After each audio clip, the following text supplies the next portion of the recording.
He divorced her while she was pregnant with triplets. Now he's on his knees, begging her for mercy. Eric Thompson, once proud, untouchable, now trembling on a TEDx stage live. Hands clasped, voice gone, dignity gone. Before him stands Danielle Moore.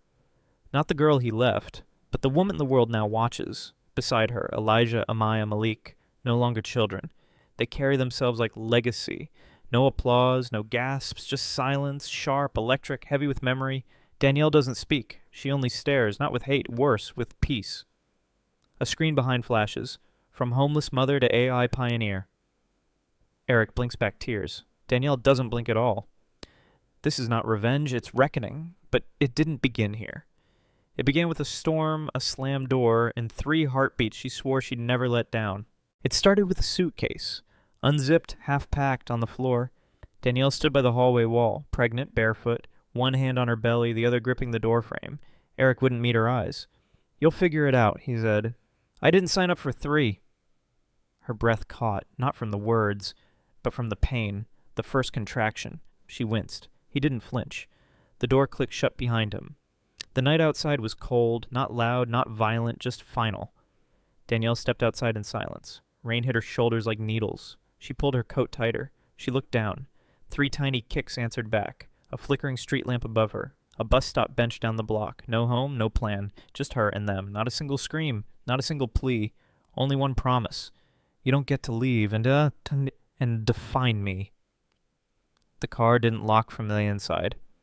Every night Danielle pushed a diaper bag against the door. The twins slept in the back seat. Malik curled up on her chest. Their breath fogged the windows. Her phone rested on the dashboard. Cracked screen, no charger, 9% battery. She opened a coding app, typed with one thumb. "Function equals empathy," she whispered.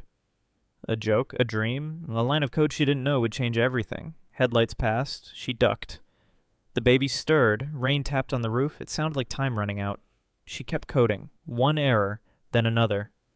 Her eyes burned. Her back ached. But the code moved. The logic worked. In that car, under a streetlight, Danielle wasn't a victim. She was a builder, a mother, a machine that refused to break. No applause, no paycheck, just 3 babies breathing, and a mother who chose to stay awake. The delivery room was too quiet. No visitors, no flowers, no waiting father, just beeping monitors and tired nurses. Danielle clutched the sheets, jaw clenched. 3 cries filled the air, one after another. Elijah, Amaya, Malik. Her hands shook as they placed the first baby in her arms, then the second, then the third. No cameras, no celebration, only a nurse whispering, "You did good, honey." Danielle nodded, lips tight. Her eyes scanned the room. Just walls, just white. The nurse asked for emergency contacts. Danielle said, "There's no one." Not even a pause. Later that night, she watched the 3 sleep in their hospital bassinets. She whispered to each, "You're not a burden. You're the reason I'm still standing." Outside, a family laughed down the hallway. She didn't turn to look. She wasn't part of that world. Not yet. But she would be.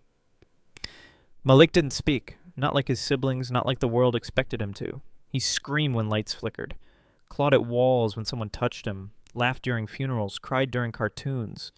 Danielle tried books, toys, therapists. Nothing reached him. One day at a grocery store, he dropped to the floor, sobbing, kicking. Shoppers stared. One whispered, "Bad parenting." Danielle knelt beside him. "I just need to know what you feel," she said. Malik didn't look up. That night she searched how to understand emotions without words. The screen lit up with terms she didn't know. The affective computing, neural mapping, emotional AI. She read for hours, typed through tears, not for research, for survival. She didn't want to fix Malik. She wanted to meet him where he was, to speak his language, whatever it was. That was the night she renamed her folder, Empath. The kids were asleep. The house, quiet finally. A microwave clock blinked 3:12 a.m. There's a 3:12 a.m. Danielle sat on the floor, laptop open, Malik's drawings scattered around her, scribbles, chaos. But she saw patterns.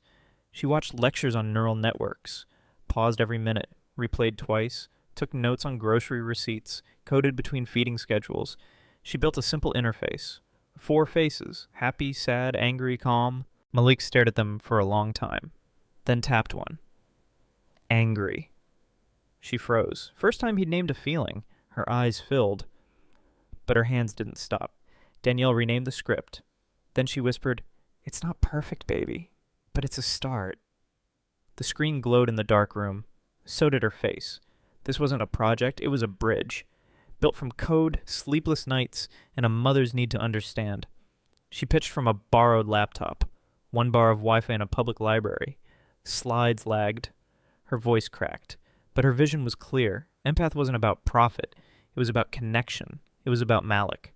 Across the screen, a man in a clean office sipped coffee. He didn't even look up. "Your idea's, interesting," he said. Pause. Smirk. "But let's be honest. No one's investing in a homeless mother of 3. Click. Call ended. Danielle didn't move. Just stared at the frozen reflection of herself on the dark screen. Hair messy, eyes tired. 3 kids in the background, eating dry cereal. She whispered to herself, "I'm not asking for belief. I'm building with or without it." She closed the laptop. Outside, the rain started again. No applause, no round 2. Just a woman pushing a stroller, holding a code base, and walking straight into headwind. Danielle applied everywhere. Startups, schools, health centers, no replies. Or worse, copy-paste rejections. Lacks commercial value. Too niche. Try again when you have traction. Empath sat unread in inboxes. Months of code, ignored. At school, Elijah was called weird. Amaya came home with bruises and silence. Malik hid under desks when the bell rang. One parent complained. Said Danielle's kids were a distraction. Another suggested that they belong in a separate program. Danielle sat in the principal's office. A laminated sign behind her read, "Every child matters." She looked at the words, then at the door. No one walked in to defend her. That night she sat on the floor again, not to code, just to breathe. Empath was her answer, but no one wanted the question. Her kids didn't need saving. They needed a world that listened. The offer came from a local clinic, small, private, low funding, but they believed in Empath, or so it seemed. Danielle handed over a trial license. No money, just a chance to help real patients. She hoped it would prove Empath's worth. Weeks later, she visited unannounced. A child sat in the corner, headset on, crying. A staff member whispered, "We use Empath to flag emotional instability, makes billing easier." Danielle froze. "You charge more when they feel worse?" He shrugged. "Insurance loves it, and honestly, it keeps the line moving." She walked out, didn't speak, didn't argue. That night she deleted their access, scrubbed their servers, blocked their emails. Empath wasn't made to exploit fear. It was made for connection. She stared at her code, fingers hovering. Maybe the world wasn't ready, but that didn't give it the right to twist what she built. Danielle rewrote her terms that same night. No resale, no diagnostic misuse, no licensing without oversight. She posted a public note. Empath will never be used to profit from pain. It didn't trend. It didn't get applause. But it drew a line. Clinics called to complain. Investors withdrew interest. She didn't bend. The world wanted faster solutions, cheaper labels, emotions that turned into transactions. Danielle wanted something else. Understanding, respect, dignity. Elijah asked, "Why aren't you selling it?" She answered, "Because it's not for sale, not like this." Amaya nodded. Malik just held her hand. She stared at her whiteboard. It read, "Empath, help people feel seen." She circled it twice, underlined it once. No shortcuts, no compromise. If it meant going slower, she'd go slower. If it meant building alone, she'd build alone. The call came at 10:42 a.m. "Your son passed out during class. We've called an ambulance." Danielle dropped everything. Laptop, keys, logic. At the hospital, Elijah lay pale, eyes closed, heart racing too fast, then too slow. The doctor said, "Exhaustion, severe stress, likely chronic." "Does he all?" Danielle sat beside him, holding his hand. He didn't squeeze back. She thought of the missed meals, the stares, the pressure to be the normal one. Tears burned but didn't fall. She whispered, "You don't have to hold it together anymore." When he woke up, he said just one thing. "I didn't want to worry you." That broke her. Not the fall, but the silence he carried for her sake. That night she looked at Empath again. Not as a tech project, but as a lifeline. If the world wouldn't listen to her, it would listen to him. Danielle didn't sleep that week. She rewrote Empath from scratch. New architecture, deep learning, no shortcuts. While the kids slept, she mapped emotions to data, frustration to tone, fear to blink rate, joy to breath patterns. She tested on her own face, recorded clips, labeled every frame. Every failure felt personal, every breakthrough too quiet to celebrate. She stitched code between dishes, between Elijah's meds, between school meetings and budget meals. No mentor, no funding, just coffee, willpower, and Google Translate for academic papers. The silence became routine, so did the hope. Each time Empath got a little closer to understanding pain, she whispered, "Good." Not perfect, but closer. Her desk was a folding table. Her chair was a milk crate. Her back ached. Her eyes burned. But the code got smarter, and so did she. The email subject read, "Interested in Empath, possible partnership." Danielle almost deleted it. She had seen too many empty promises, too many maybes that went nowhere. But this one was different. It came from a small edtech startup, focused on emotional learning for neurodiverse students. They found her code on a forgotten form and ran tests, got results she hadn't seen yet. "Your model tracks subtle affect shifts better than anything we've used," they wrote. "We'd love to integrate. Pilot program. Revenue split. Full credit." Danielle read the email 5 times, then once more out loud. She didn't respond. Not yet. She just closed her laptop, walked to the window, watched her kids eat cereal and laugh at a broken cartoon. Maybe this was the moment, maybe not. But something had shifted. For the first time in years, someone saw the work for what it was. Danielle signed with initials only. No photo, no LinkedIn, no interviews, just the product, just the code. Empath entered classrooms quietly. No fanfare, no launch video, but teachers noticed the change. Kids who never spoke now raised hands. Meltdowns became manageable. One principal called it a mirror we didn't know we needed. The startup handled the front. Danielle stayed behind the curtain. No branding, no ego, just reach. Requests doubled, then tripled. Empath moved from 1 district to 5, from small towns to big cities. Tech blogs started asking, who's behind this? No one had an answer. Danielle watched the growth from her living room. Laundry piled beside her, kids arguing over cereal. She smiled. This was enough. Let them wonder. She wasn't chasing recognition. She just wanted Malik to feel understood. And maybe, through him, thousands more. In Oregon, a boy named Julian said his first full sentence. His mother cried into her sleeve. She said it was because of Empath. In Georgia, a teacher reported 0 incidents for the first time in years. The only change? Empath. In Michigan, a child once labeled non-responsive now led group activities. No ads, no viral post, just stories, one after another. Real families, real change. A small nonprofit released a report. Empath reduces emotional misfires in ASD students by 42%. Danielle read it at midnight, Malik asleep on her lap. He had drawn smiley faces on her forearm with a marker. She didn't wash them off. Her inbox filled with thank yous she never asked for. Districts requested expansion. Hospitals inquired about integration, but Danielle stayed quiet. Let the work speak. Let the kids grow. The offer came with a lot of zeros. A major investment firm. Slick pitch, polished team. Full acquisition, lifetime security. Danielle listened. Quiet. Still. Then she asked one question. What happens when your board wants to monetize emotion? They smiled. We'll optimize it. She closed the laptop. The next day they emailed again. Higher number, faster deal. She didn't reply. In her notebook she wrote 2 words. Stay free. Her kids watched her that night. Amaya asked, was it a lot of money? Danielle nodded. Elijah said, what is it? You didn't take it, right? She smiled. No.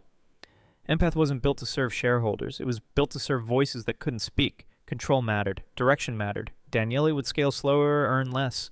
But sleep knowing it was still hers. Danielle filed the paperwork herself. No fanfare, no ribbon, just a name. Horizon Technologies. A company with no office, no investors, yet. Just one product. One mission. She wrote the tagline on a sticky note. Technology that understands. She registered Empath as Horizon's first offering, then drafted a charter. No products built without purpose. No users treated as data. No voice be left unheard. It wasn't just about AI anymore. It was about trust, design, ethics, a different kind of future. Danielle hired slow, built quietly, found people who believed in the why before the how. At night, she still worked from her kitchen, same table, same coffee mug. But this time, the code had a name behind it, a structure, a future. Elijah helped with the logo. Amaya proofread the pitch deck. Malik just smiled and said, "It sounds like space." She whispered back, "It is." Elijah won a national robotics challenge. He coded a drone to read sign language. The judges called it genius-level work. Amaya took first place at the International Math Olympiad. She solved the final problem in half the allotted time. When interviewed, she simply said, "My mom taught me logic through laundry." Malik, once nonverbal, delivered a keynote at a Youth AI Summit. He opened with, "I never needed fixing. I needed understanding." Photos spread online. 3 prodigies, 1 family. People asked, "How did they get this far?" The answer was simple. They started with nothing, except Danielle. No tutors, no prep schools, just consistency, cereal, laughter, patience, code. Danielle watched their wins from the back row. No camera on her, no speech to give, just her hands clapping, heart full. They didn't rise in spite of where they came from. They rose because of it. The email came from the Department of Education. Subject line, Empath, Pilot Program Inquiry. Danielle read it twice, then again. They wanted to test Empath in 50 public schools. If successful, they'd scale nationwide. The pilot lasted 3 months. Behavioral incidents dropped. Attendance improved. Parent complaints dropped by 60%. Teachers called it the missing piece. Students called it the only thing that gets me. A public report followed. Senators quoted it on national TV. Danielle stayed out of the spotlight, but the signature was hers. The system now carried her work. She received the official call on a Monday. Empath is being added to the National Emotional Learning Framework. Danielle didn't celebrate. She made dinner, folded laundry, checked her code one more time. Impact wasn't a headline. It was a teacher crying less, a child feeling seen. Eric was scrolling through his phone. Waiting for coffee, jobless, behind on rent. A headline caught his eye. Empath to reshape national education. He almost kept scrolling until he saw the name. Danielle Moore, founder, CEO, mother of 3. He froze, tapped the link, watched a clip of her speaking, calm, sharp, confident. Then the camera panned. 3 young adults stood behind her. Familiar faces. His blood turned cold. Elijah, Amaya, Malik. He whispered, "No way. Not them, not her. The woman he left in a storm, the kids he called too much. Now on stage, now applauded."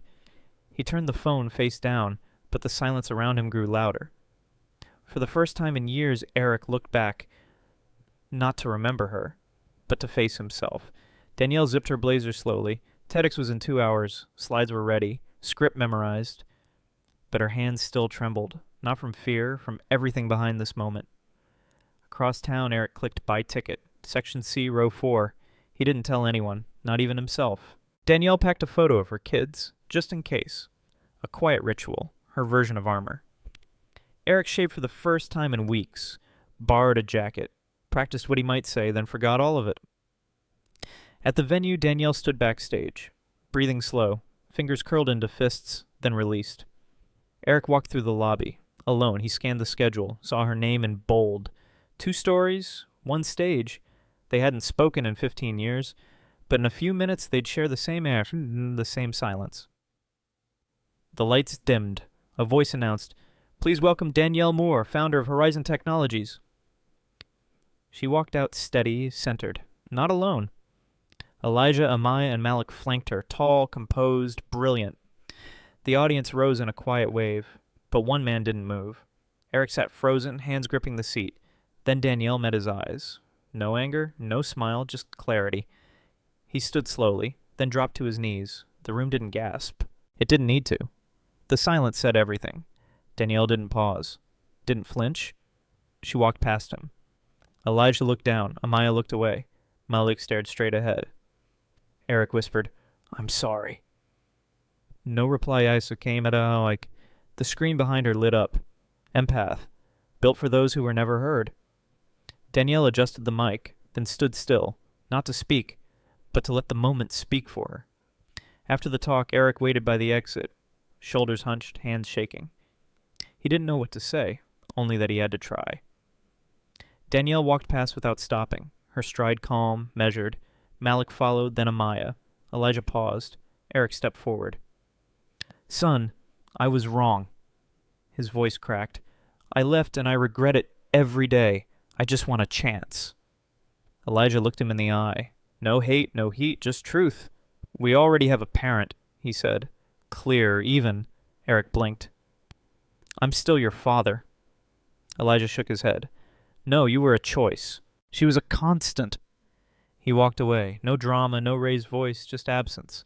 One that Eric had created and now had to live with. Danielle didn't look back. She didn't need to. 15 years ago, he turned his back, closed the door, left her in the rain.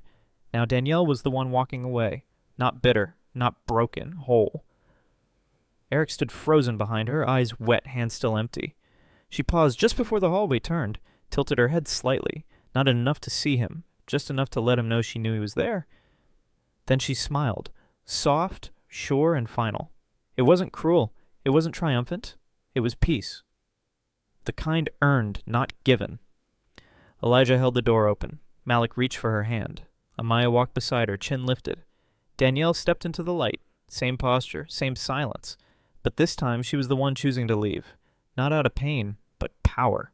Later that evening, Danielle stepped outside the venue. Cool air, full heart. Beside her stood Dr. Stephen Carter, gentle hand on her back. No spotlight, no need. He never replaced anything. He simply showed up, every day, every choice. Malik leaned into him without thinking. Amaya slipped her hand into Danielle's. Elijah stood between them, grounded. A photographer nearby raised a camera. Danielle nodded once. Click. One photo. Not for headlines. For memory. This wasn't a picture of success. It was one of survival, of rebuilding, of choosing again. Family, not by blood but by presence. By love practiced daily. Stephen whispered, You ready to go home? Danielle looked around. At them, at him. She smiled. We're already there. A week after the talk, Horizon Technologies made an announcement. Not about profit, not about expansion. Danielle launched the Horizon Fund, a commitment to provide 100,000 scholarships for single mothers learning AI and tech. No age limits, no degrees required. Just one question. What would you build if someone believed in you? Applications flooded in. Stories poured out. A nurse who coded at night. A waitress rebuilding her life. A mother of 4 learning Python between shifts. Danielle read the first 100 herself. Paused on one. The woman wrote, I don't want pity. I want a tool. Danielle whispered, You'll get it. This wasn't charity. It was legacy. A system built to hand over keys, not just advice. She remembered every rejection, every closed door. Now she was building thousands of them. But this time they opened. A clip played at the ceremony. Danielle, years ago, asleep on a kitchen chair, head on the keyboard, code on the screen, a baby's foot resting on her lap, no makeup, no titles, just exhaustion and persistence. Then the screen faded, replaced by live footage. Danielle standing in front of the National Science Board, a medal placed around her neck. Applause thundered. She smiled, small and steady, the same way she had when Elijah said his first sentence. Quiet, proud, unshaken. In her pocket, a folded photo of that old night. Not for the media, for memory.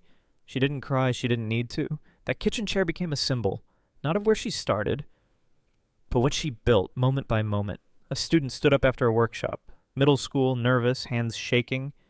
He looked straight at Danielle and said, You made me believe I matter. The room went silent, not because of the words, but the weight behind them. Danielle nodded. Didn't rush to speak. She let his voice hold. Later, his teacher explained, He hadn't spoken in front of a group in years. Always felt too quiet, too strange. But empath helped him track his own moods, understand himself, and today, find the words. Danielle walked out slowly, past a wall of hand-drawn cards. One read, Thank you for building something for kids like me. She touched it once. Didn't take it down. It wasn't about genius, or awards, or even the code. It was this. That one moment. She didn't get revenge. She won because she didn't break. Clips play in sequence. Danielle holding Malik's hand at a clinic, typing code at 3 a.m., turning down $1 million offer, smiling as her kids present research at global conferences. Not dramatic, just real. She didn't scream to be heard. She built so others could listen. No one crowned her. No one saved her. She outlasted the silence. A headline fades in. Horizon named Top Social Impact Company of the Year. But the voiceover doesn't mention the award. It says, She didn't need to erase the past. She built over it. Final shot. Danielle standing in a school gym. Not on stage. On the floor, helping a student code emotions into colors, still working, still showing up. At some point, you've been Danielle, fighting alone. Or Eric, the boy, walking away. Or maybe the one who watched it happen and said nothing. Cut to black screen. Text fades in. Which one were you? Then comment below, I understand. If her story made you feel something you haven't said out loud. No music, just silence. A space wide enough for reflection. This isn't about judgment, it's about truth. It's about facing where we've stood. And choosing where we'll stand next. Because this story wasn't just hers, it's someone's reality right now.